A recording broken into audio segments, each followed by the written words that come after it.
सहरा में ऊंट का सफर। रेत के सुनहरी समुंदर में एक जवान ऊंट क्रीम रंग का था, जिसका नाम महर था।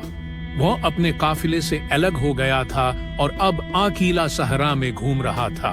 उसकी आंखें दूर उफुक पर जमी हुई थीं। उम्मीद थी कि शायद कोई आशना निशान नजर आ जाए। महर के दिल में खौफ था, लेकिन साथ ही एक अजीब सी जुस्तजो भी थी। पहला दिन गुजरा। सूरज की तपती करने मेहर के जिस्म पर पड़ रही थीं। उसने अपने कोहान में जखीरा शुदा पानी पर गुजारा किया। शाम को जब ठंडी हवाएं चलने लगी तो महर ने अपने पांव जमीन पर टेक दिए और आसमान की तरफ देखा। सितारे उसके लिए रहनुमा बन गए, जैसे उसके अजदाद को राह दिखाते थे। दूसरे दिन सुबह सवेरे उठकर महर ने अपना सफर जारी रखा। दोपहर के वक्त उसे एक छोटा सा खजूर का दरख्त नजर आया। वो खुशी से उसकी तरफ भागा, लेकिन जब करीब पहुंचा तो मालूम हुआ कि ये महज एक शराब है।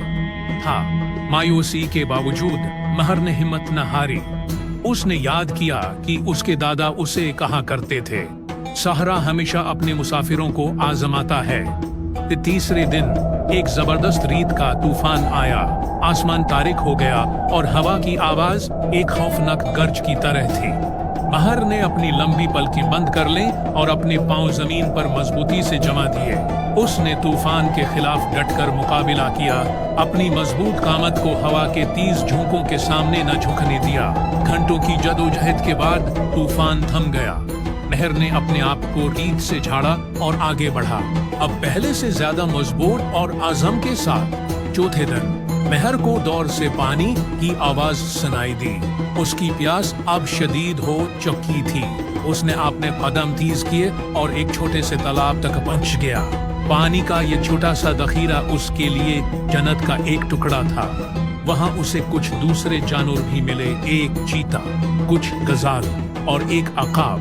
पहले तो सब ने एक दूसरे को शक से देखा, लेकिन फिर समझ गए कि सहरा में जिंदा रहने के लिए उन्हें एक दूसरे की मदद की जरूरत है।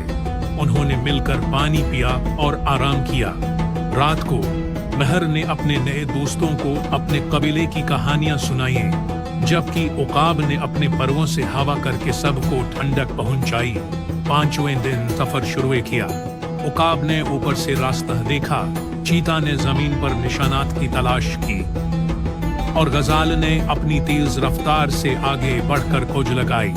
इस दिन उन्हें एक पुराने खंडर का सामना करना पड़ा, जहां कदीम ताजिरों के काफिले ठहरा करते थे। महर ने वहां से कुछ पुराने सिक्के और एक दूरबीन बरामद की, जो बाद में उनके काम आई। छठे दिन उन्हें एक गहरी खाई का सामना करना पड़ा। ये रास्ता बहुत खतरनाक था, लेकिन वो जानते थे कि इसके पार जाना जरूरी है। महर ने अपनी लंबी गर्दन और मजबूत पांव का इस्तेमाल करके एक पुल की तरह काम किया, जिस पर से बाकी जानवर गुजर सके। उसकी यह बहादुरी देखकर सब हैरान रह गए। आखिरकार सातवें दिन उकाब ने दूर से एक आबादी देखी। महर के दल में खुशी की एक लहर दौड़ गई। उसने अपने दोस्तों को खुदा हाफिज कहा। हर एक को एक खास तहफन दिया, चीते को एक पराना सक्का, गजाल को एक छोटा सा आईना और अकाब को वह दूरबीन जो उन्होंने खंडर से निकली थी। फिर वो आबादी की तरफ चल पड़ा।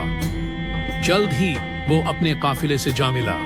उसके मालिक ने उसे देखते ही पहचान लिया और गले लगाकर कहा, वाह महर, तुमने सहरा की आजमाइश में कामयाबी हासिल कर ली। अब तुम एक हकीकी सहराई सफीर बन गए हो। महर ने फखर से अपना सर ऊंचा किया। उसकी आंखों में अब एक नई चमक थी। उसने अपने सफर की दास्तान सुनाई, जिसने सबको हैरत में डाल दिया।